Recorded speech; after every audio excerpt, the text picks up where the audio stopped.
Good evening guys, ito yung na-crossbreed ko na Blue Koi, Short Body and Blue Tarzan. Sa project ko na to guys is sana makuha ko yung Super Blue Koi na Short Body.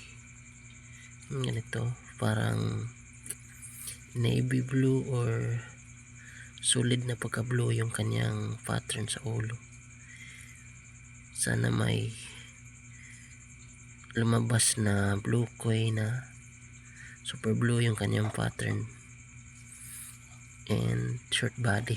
Buntis na siya, buntis na yan. Abang-abang na lang sa kanilang mga fry. Malapit na siguro itong mag drop.